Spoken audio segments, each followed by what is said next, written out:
Bismillahirrahmanirrahim. Assalamualaikum warahmatullahi wabarakatuh. Teman-teman yang dirahmati Allah Subhanahu wa taala, ada satu kisah yang luar biasa.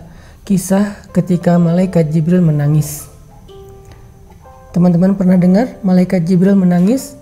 Padahal kita tahu malaikat Jibril itu kata Allah syadidul quwa, malaikat yang keras, yang kuat, yang ditakuti oleh malaikat yang lain. Dzu mirratin, malaikat yang sangat wibawa, malaikat yang sangat agung, yang kalau beliau mengepakkan sayapnya, satu sayapnya itu bisa menutupi langit dan bumi. Dia memiliki 600 sayap, satu sayapnya aja bisa menutupi langit dan bumi, bisa menutupi cahaya matahari, satu sayap Jibril. Tapi malaikat sebesar ini ternyata pernah menangis. Satu hari Nabi mendapati Jibril sedang menangis, duduk di sebuah tempat, kemudian dia menangis, air matanya membasahi wajahnya.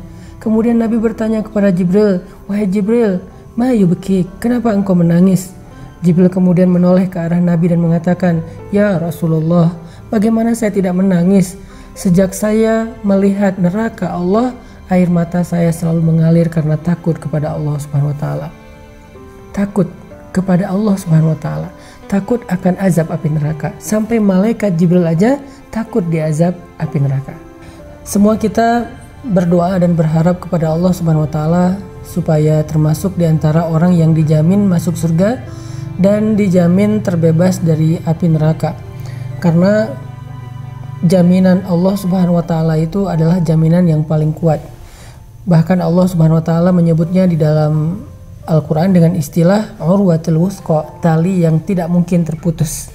Arti tali di sini adalah jaminan atau janji Allah Subhanahu wa taala.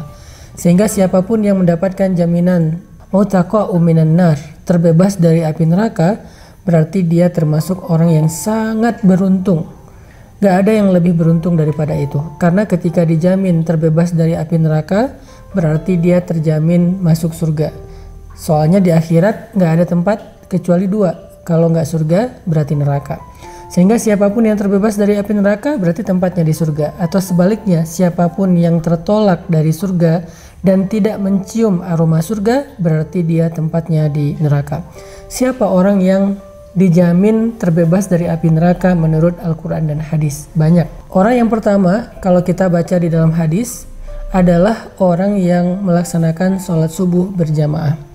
Kalau kondisinya sekarang harus social distancing, maka sholat subuh berjamaah kalau nggak bisa dilakukan di masjid berarti melakukannya di rumah bersama dengan keluarga tepat waktu.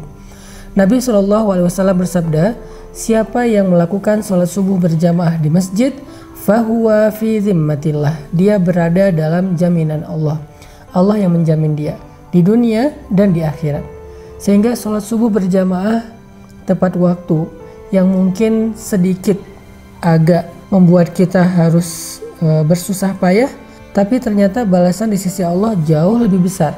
Sehingga kesusah payahan kita bangun subuh, kemudian berwudu dalam keadaan dingin, masih menahan ngantuk, itu akan terasa sangat murah dibandingkan dengan balasan yang Allah berikan kepada orang yang melakukannya. Maka dari itu, setiap malam sebelum kita tidur, coba teman-teman ingat-ingat kembali janji Nabi SAW tentang sholat subuh berjamaah, sehingga sebelum tidur kita udah berazam, kita berniat yang kuat, ya Allah besok saya pengen dapat jaminanmu, sehingga kalau saya besok dalam 24 jam meninggal dunia, berarti Allah menjamin dia terbebas dari api neraka. Itu keren banget, terbebas dari api neraka, terbebas dari sulitnya hisab, terbebas dari tergelincir di sirat, terbebas dari panasnya padang mahsyar, terbebas dari azab kubur, terbebas dari su'ul khatimah. Semua yang buruk-buruk akan Allah jamin dia terbebas darinya.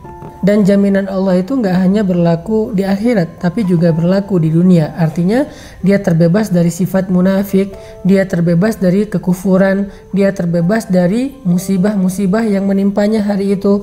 Sehingga siapapun yang pengen dapat jaminan fahuwa fi zimmatillah, dijamin, dilindungi oleh Allah Subhanahu wa taala, dan yang paling besar adalah dijamin dan dilindungi terbebas dari api neraka, maka sholat subuhlah berjamaah. Walaupun agak berat, Mungkin kita ngerasa subuh berjamaah itu sesuatu yang luar biasa, berat banget, males banget, susah buka mata, dingin-dingin harus ke masjid. Tapi kalau kita bayangin ganjaran atau balasan yang Allah sediakan di balik ibadah itu, ternyata apa yang kita lakukan itu walaupun berat sangat murah dibandingkan dengan balasan di sisi Allah. Mau dapat jaminan 1 hari besok, sholat subuh berjamaah, niatkan sebelum tidur. Yang kedua, orang yang dijamin terbebas dari api neraka adalah orang-orang yang melaksanakan ibadah Ramadan dengan maksimal.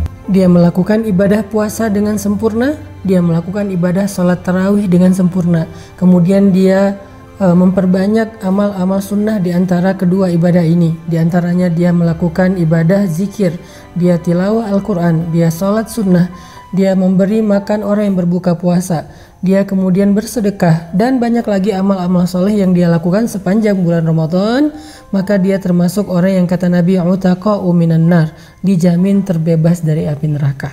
Ini jaminan yang susah banget untuk didapatkan kalau bukan karena Allah yang Maha Pemurah.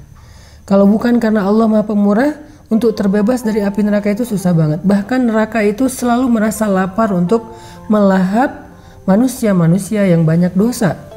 Bahkan neraka itu mengatakan, hal min mazid, adakah tambahan? Aku ingin makan lagi, aku ingin makan lagi. Sehingga dengan kita berpuasa bulan Ramadan, melakukan ibadah sholat malam di malam-malam Ramadan, ditutup dengan Lailatul Qadar, dan kemudian diakhiri dengan takbir di hari Lebaran. Mudah-mudahan kita termasuk orang yang terbebas dari api neraka, yang bahkan Jibril cemburu kepada kita. Siapa lagi orang yang dibebaskan dari api neraka? Dalam sebuah hadis Nabi SAW bersabda, tahukah kalian siapa orang yang hurrima 'alan nar, yang dibebaskan atau diharamkan bagi api neraka? Neraka haram makan dia, dan neraka itu termasuk makhluk Allah yang tidak makan kecuali apa yang Allah halalkan bagi dia. Siapa yang Allah halalkan bagi dia? Orang-orang kufur, orang-orang munafik, orang-orang yang durhaka, yang banyak melakukan kezaliman. Tapi ini ada orang yang hurrima 'alan nar, yang diharamkan bagi api neraka, sehingga api neraka nggak mungkin makan dia, karena api neraka tidak mau makan kecuali yang halal baginya. Siapa orang yang hurrima 'alan nar, diharamkan bagi api neraka? Kata Nabi, orang yang hayyin, layyin, qaribin, sahlin. Orang yang hayyin, tenang, yang tidak mudah untuk berkeluh kesah, apalagi meratapi keadaan, meratapi takdir, meratapi musibah. Kedua, orang yang layyin, lemah lembut. Bahkan Allah Subhanahu wa taala menyuruh kepada Musa dan Harun ketika bertemu dengan Firaun, faqula lahu qawlan layyinan, ucapkanlah kepada Firaun ucapan yang lemah lembut. Bahkan ketika berhadapan dengan Firaun saja, di awal Allah menyuruh Musa dan Harun berkata lemah lembut. Bagaimana kita kepada orang tua kita? Apakah kita sudah layyin kepada orang tua kita? Bagaimana seorang istri kepada suaminya, suami kepada istrinya, orang tua kepada anaknya, sahabat kepada sahabatnya, bahkan tuan kepada pembantunya, atasan kepada karyawannya? Apakah kita layyin, termasuk yang apabila berbicara lemah lembut? Kalau kita termasuk orang yang bisa menjaga akhlak, tetap layyin, terutama kepada orang-orang yang harus kita bersikap baik kepadanya, seperti guru kita, ulama kita, pemimpin kita, orang tua kita di rumah nomor 1, pasangan kita, suami atau istri kita. Kalau kita bisa jaga terus dalam keadaan layyin, sampai kalau ditanya oleh seseorang kepada mereka, wahai fulana, bagaimana pendapatmu tentang suami kamu? Lalu dia menjawab, yang saya tahu suami saya itu orang yang lemah lembut, yang saya tahu istri saya itu orang yang lemah lembut, yang saya tahu anak saya itu anak yang lemah lembut, yang saya tahu orang tua saya orang tua yang lemah lembut. Kalau kita dikenal dengan layyin, berarti kita insya Allah termasuk yang dibebaskan dari api neraka. Yang ketiga, qaribin, orang yang qarib, akrab. Akrab itu akrab dalam bahasa Indonesia. Artinya orang yang tidak mau memutuskan silaturahim, yang menjaga keakraban dalam keluarga, orang yang gak jaim, orang yang mudah bergaul, orang yang mudah untuk dekat dengan orang lain dalam kebaikan-kebaikan, orang yang tidak sombong, yang membuat jarak antara dia dengan orang lain.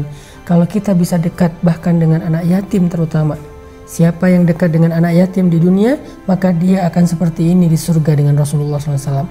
Dekat dengan anak yatim, dekat dengan orang miskin, dekat dengan orang yang susah, dekat dengan keluarga besar kita, dekat dengan siapapun yang kita anggap mungkin kurang dari kita dalam banyak hal, kurang dari sisi fisik, kurang dari sisi harta, kurang dari sisi ilmu. Sebutlah dengan orang yang masih awam, kita merasa dekat sehingga semua orang merasa nyaman dengan kita. Insya Allah berbahagialah, kita termasuk orang yang dijamin terbebas dari api neraka. Dan yang keempat, orang yang sahlin, orang yang memudahkan urusan orang lain. Jangan terlalu ribet, jangan terlalu birokratif, jangan terlalu kaku. Apalagi ketika kita bergaul dengan sesama muslim. Ada beberapa urusan antara kita dengan teman kita, saudara kita, jangan terlalu kaku. Semuanya salah atau terlalu hard feeling. Semuanya disimpan di dalam hati, semuanya membuat dia emosi, gak ada rasa percaya kepada sesama muslim, sehingga semuanya tuh harus birokratif. Nah ini berarti dia gak sahlin. Seorang muslim dia sahlin dalam urusannya. Salah satu contoh sahlin memudahkan itu adalah hadis-hadis tentang masalah hutang piutang. Kata Nabi, siapa yang meminjamkan uangnya atau hartanya kepada saudaranya selama misalnya 1 hari, berarti selama 1 hari itu dia telah bersedekah sebanyak uang yang dia pinjamkan. Lalu besoknya saudaranya yang meminjamkan hartanya mengatakan, saya belum sanggup membayar, bolehkah saya meminta waktu lagi? Lalu dia memberikan waktu tambahan 1 hari, maka dia sudah bersedekah sebesar 2 kali lipat dari harta yang dia pinjamkan, dan seterusnya dan seterusnya. Ini artinya semakin banyak kita memudahkan urusan orang lain dalam interaksi kita sehari-hari, maka semakin kita mendekati jaminan Allah terbebas dari api neraka. Sampai Nabi mengatakan, siapa yang meringankan beban saudaranya di dunia, Allah ringankan bebannya di akhirat. Siapa yang mengangkat urusan atau hajat saudaranya di dunia, maka Allah mudahkan urusan atau hajatnya di akhirat. Fima ma'nah. Ini adalah diantara contoh-contoh orang yang Jibril cemburu kepada mereka karena mereka dijamin terbebas dari api neraka. Mudah-mudahan kita termasuk orang itu. Barakallahu fikum.